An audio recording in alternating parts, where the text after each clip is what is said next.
The day I got the letter from the HOA, I was halfway through a beer, sprawled on my couch, scrolling X on my phone. Your fence violates regulation. 4.2 unsightly appearance. Unsightly. My cedar fence was sturdy, 6 feet tall, and, yeah, maybe a little weathered, but it wasn't some eyesore. I laughed it off at first, typical HOA nonsense. Right. But then I saw the signature. Karen Mitchell, HOA president. My next-door neighbor who'd been side-eyeing my lawn since I moved in. This wasn't just bureaucracy. This was personal.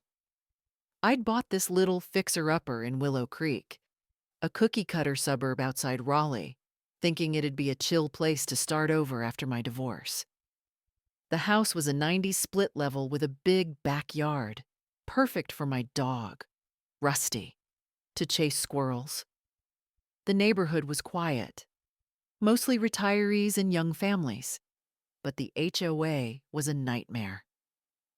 Karen ran it like her personal fiefdom, fining people for untrimmed hedges, wrong-colored mailboxes, you name it. She'd knock on my door every other week, clipboard in hand, pointing out my grass was a quarter-inch too long or my trash cans were out past 7 p.m. I'd smile, nod, and ignore her. But this fence thing, that was a declaration of war. I stewed for days. The letter demanded I replace the fence or paint it a neutral tone within 30 days, or they'd slap me with a $500 fine. $500, I'm a freelance graphic designer, not exactly swimming in cash. I started noticing Karen's smug little glances when she'd walk her yappy chihuahua past my house. She'd stop, stare at my fence, and jot something in her notebook. My buddy Mike, who lives a block over, said she'd been bragging at the HOA meeting about cleaning up the neighborhood. That's when it hit me. This wasn't about the fence. It was about control. Karen wanted to flex. And I was her punching bag.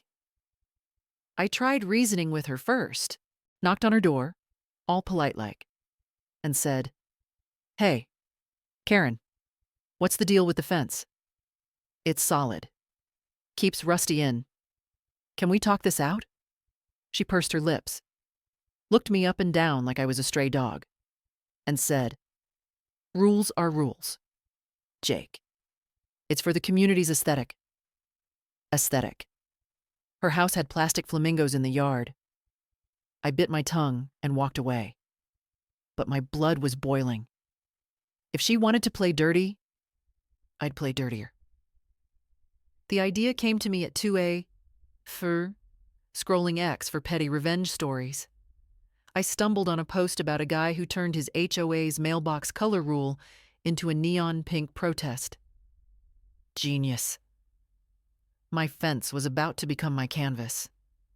I spent the next week planning, sketching designs in my notebook, and hitting up the hardware store for supplies. I wasn't just going to paint it some boring beige. Oh no. I was going to make a statement, a big, loud, in-your-face statement. Step 1 was rallying the neighbors. Most of them were sick of Karen's reign of terror. Mike was in immediately, said he'd bring his ladder and some beers. Sarah, the single mom across the street, hated Karen ever since she got fined for her kids' chalk drawings on the sidewalk. Even old Mr. Thompson, who usually stayed out of drama, gave me a nod and said, "Give 'em hell, kid." The plan was simple: turn my fence into a community mural. Something so bold and beautiful the HOA couldn't touch it without looking like total jerks. But there'd be a twist. Something to stick it to Karen where it hurt. Saturday morning, we got to work. I rented a pressure washer, blasted the fence clean, and primed it white.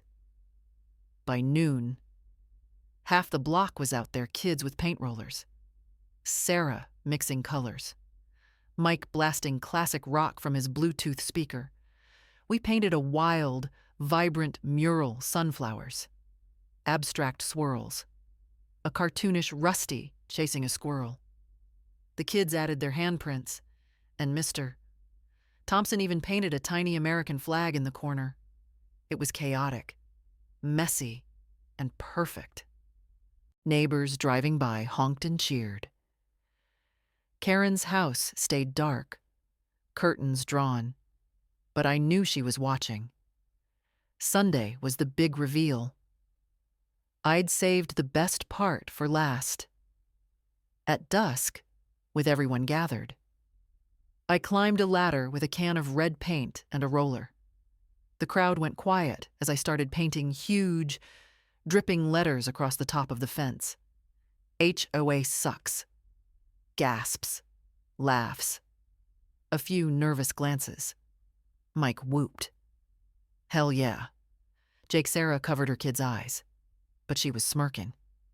Then came the twist. I pulled out a stencil and added, in smaller letters below, help our art stay. The message was clear. Try to find me now.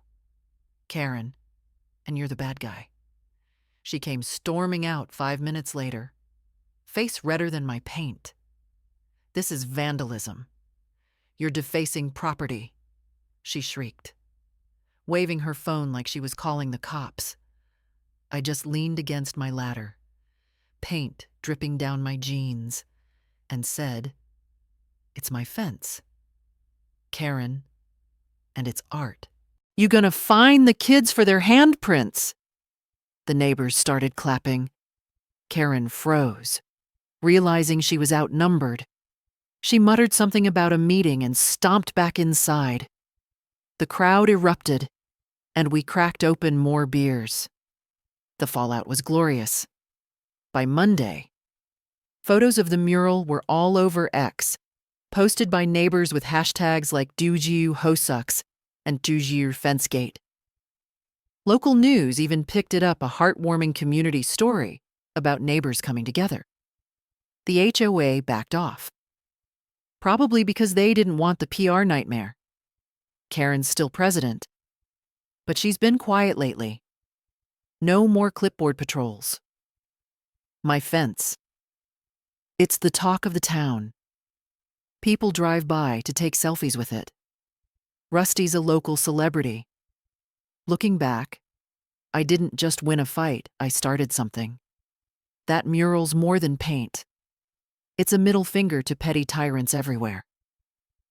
Was I right to escalate? Maybe not. Was it worth it? Hell yes. What do you think? Did I go too far? Or was this just the kind of justice Karen deserved? Drop your take below. The end.